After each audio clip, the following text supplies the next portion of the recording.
Good afternoon. Today I get to talk to you about a concept, a feeling, an action that we take each and every day, at least to some degree. This concept exists in our schools, in our relationships, in our communities, our families. It warrants our revision, our reflection, and sometimes initial establishment. That concept is respect. Respect is a word that we throw out oftentimes with little or no thought. And it behooves us to probably think, what is really our definition of respect? And this definition of respect, obviously, is something that shows a feeling of admiration.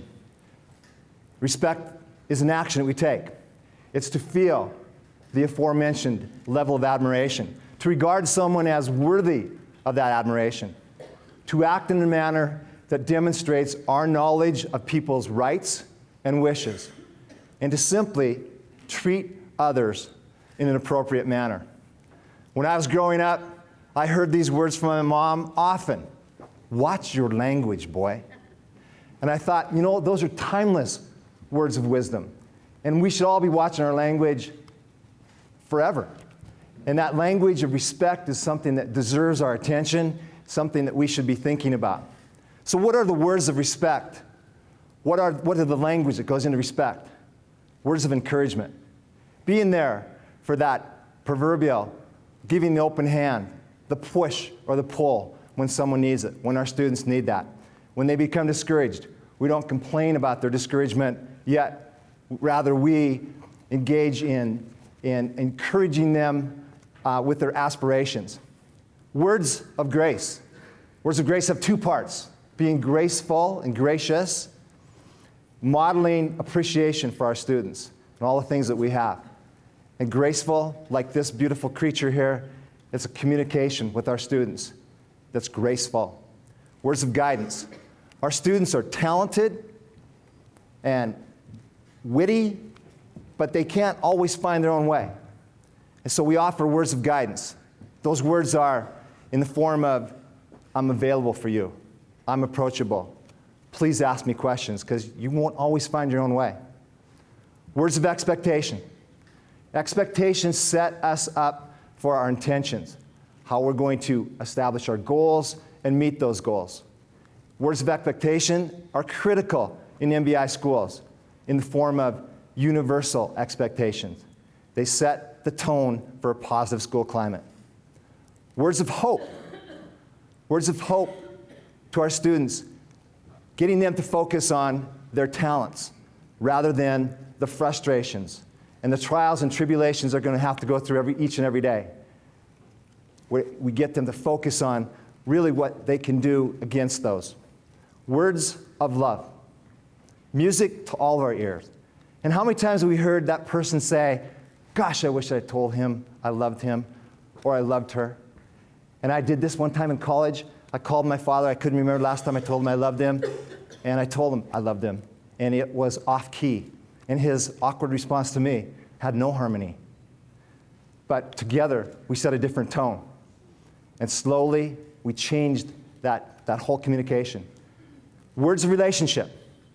In a relationship that we build in our school, we share our wisdom, our insights, our feelings, so that our students can succeed academically, behaviorally, and as they interact socially.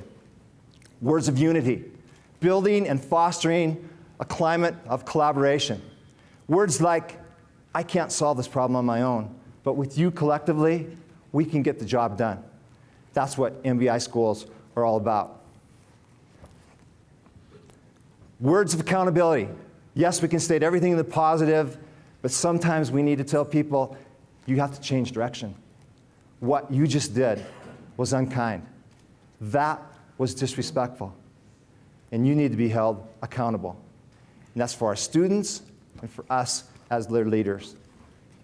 So in review, the different words and vocabulary that goes into respect include encouragement.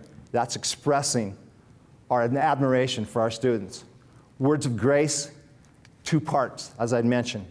Gracefulness in our communication and living a life of gratitude. and guidance. We're available for our students all the time. Ask the key questions. Words of expectation set the tone in our schools for a positive school climate, for appropriate behavior in classrooms. Words of hope, giving the students the fuel to reach their aspirations, showing them their strengths, and giving them that hope to never give up. Relationship, unity, and accountability. We are here in a conference of synergy. There's all kinds of relationship. We're cultivating that. Showing unity. Graduation Matters, MBI, Project Unify, Power Up, Speak Out, just to name a few. It's synergistic. As Lao Tzu said many years ago, authenticity leads to respect. And I would say to him, comparison without complaint is okay when we aspire to be somebody like that we really want to be. And in the words of the famous Mark Twain, who said, golf is just a good walk spoiled, he also had these words, that maybe the greatest respect is self-respect. So I ask you, what is the language of respect that you use with yourself?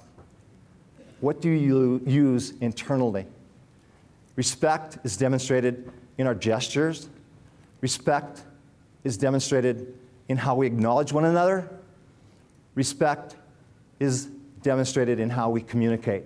And sometimes the best communication is when we say nothing at all. In conclusion, if you engage in this language, if the language of respect is fluent for you, then just like the song says, you can be everyday people and be everyday heroes and experience what this staff and students did when they did the Ice Bucket Challenge in Belgrade. To use the language of respect is just cool. Thank you.